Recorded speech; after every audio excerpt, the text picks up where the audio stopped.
Hay un momento en el que el dinero deja de ser dinero, no porque alguien lo decrete, sino porque la gente simplemente deja de creer en él. En 1923 ese momento llegó a Alemania y cuando llegó, no llegó despacio. Lo que vamos a diseccionar hoy no es una historia de billeteros llenos ni de precios absurdos escritos en pizarras. Es el mecanismo exacto por el que una deuda impagable se convierte en una decisión política, esa decisión en emisión de dinero sin respaldo y esa emisión en una espiral que ya no se puede detener con las mismas herramientas que la crearon. Al final de este vídeo vas a entender por qué la hiperinflación de Weimar no fue un accidente ni una catástrofe imprevisible. Fue la lógica de un sistema llevada hasta su límite. Primera pregunta. ¿Cómo conviertes una guerra en una crisis monetaria 2 décadas después? La respuesta está en cómo se estructuró la deuda. Cuando Alemania pierde la Primera Guerra Mundial en noviembre de 1918, su moneda ya no es la misma que al inicio del conflicto. Durante los años de guerra, el gobierno imperial había abandonado el patrón oro y empezado a emitir papel moneda para pagar sus gastos bélicos. A ese papel lo llamaron Papiermark. Y desde el principio carecía de respaldo en oro y no era convertible en ese metal. No era una moneda sólida, era una promesa impresa. Sobre esa base frágil, las potencias vencedoras impusieron el Tratado de Versalles de 1919, que obligaba a Alemania a pagar reparaciones de guerra.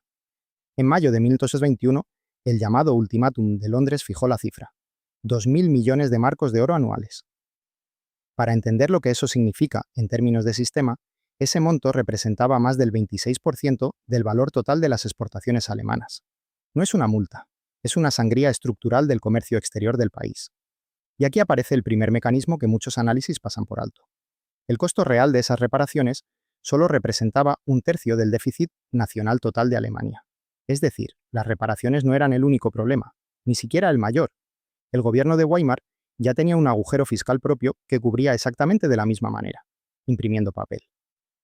La emisión sin respaldo no empezó con la crisis, era el modo de operación normal. Pero hay algo más. Pagar con papel devaluado tenía, desde la perspectiva de Berlín, una lógica perversa pero coherente. Cuando el marco pierde valor, las reparaciones fijadas en marcos de papel también valen menos en términos reales. La emisión funcionaba como una herramienta de defensa.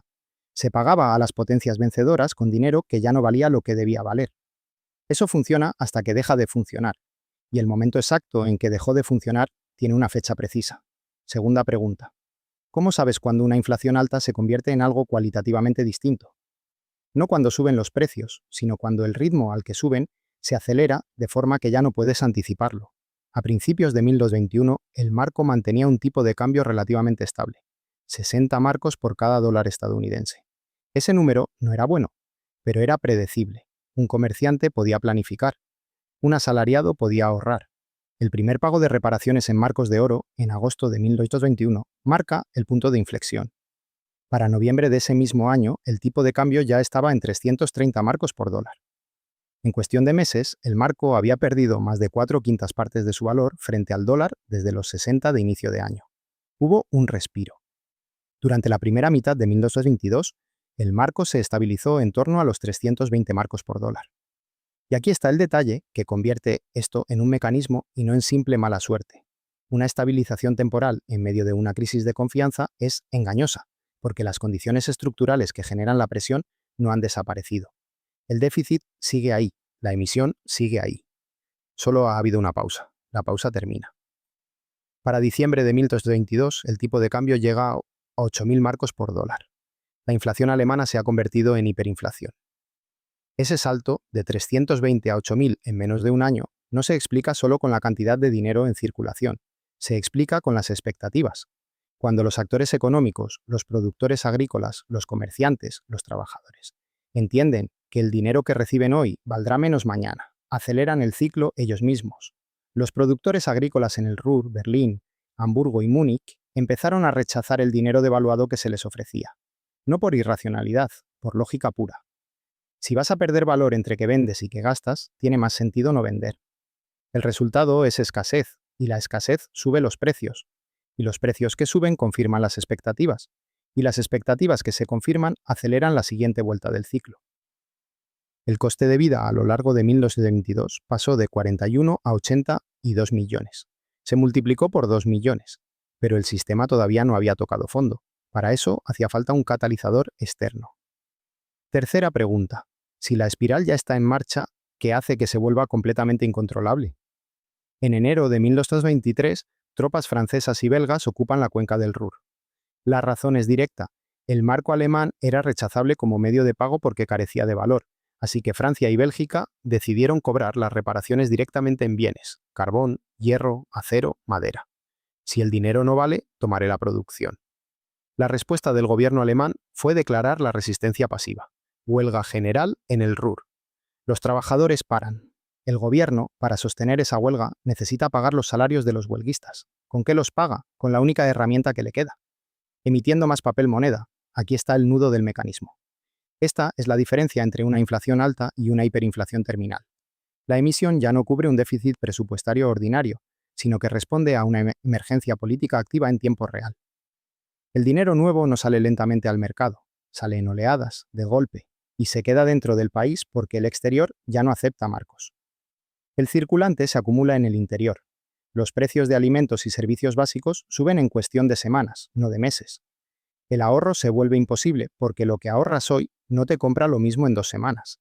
En ese entorno, la única estrategia racional es gastar lo antes posible, lo cual acelera aún más la velocidad de circulación del dinero, y esa velocidad es tan destructiva como la cantidad. Ante el colapso del marco, las respuestas locales revelan lo profundo de la fractura. Ayuntamientos de ciudades pequeñas, cajas de ahorro y empresas comerciales empezaron a emitir sus propios documentos de papel, el Notgeld, el dinero de emergencia. Primero representaban sumas en marcos. Luego, cuando el marco perdió toda referencia, empezaron a representar directamente artículos: madera, carne, trigo, centeno. El sistema monetario nacional había retrocedido a algo parecido al trueque, aunque parcialmente intermediado por estos papeles locales. El Notgeld aliviaba la situación a escala local, pero no resolvía el problema central. Alemania no tenía una moneda fiduciaria creíble a nivel nacional. Y sin eso, ninguna solución parcial podía funcionar. La clase media, aquella que había guardado sus ahorros en depósitos bancarios y bonos gubernamentales, vio cómo esa riqueza se evaporaba. No porque alguien se la robara, sino porque el instrumento en que estaba depositada perdió su función. La inflación no golpeó igual a todos. Golpeó especialmente a quienes habían confiado en las instituciones. En noviembre de 1223, la hiperinflación alcanza su pico. Y entonces ocurre algo que en apariencia no tiene sentido. Se introduce una nueva moneda y la espiral se detiene en semanas. ¿Por qué el Rentenmark funcionó cuando nada más lo había hecho?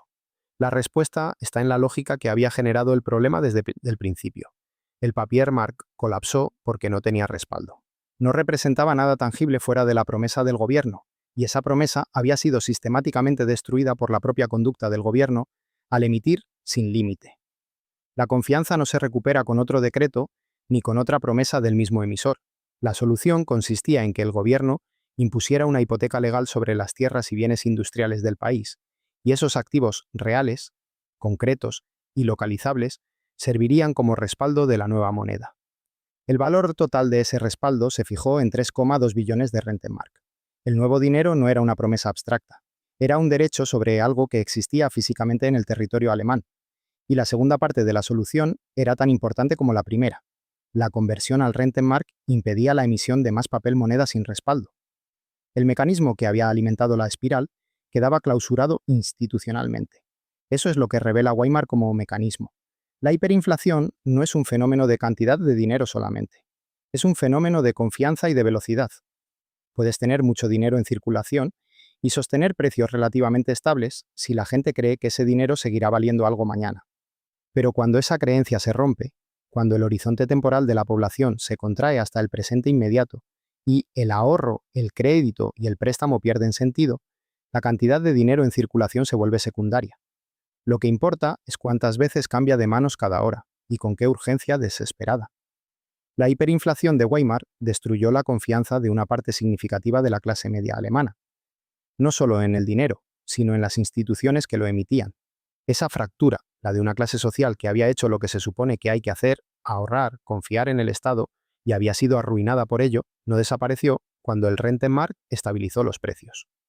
Quedó sedimentada en la memoria colectiva de una sociedad entera, y esa memoria tendrá consecuencias.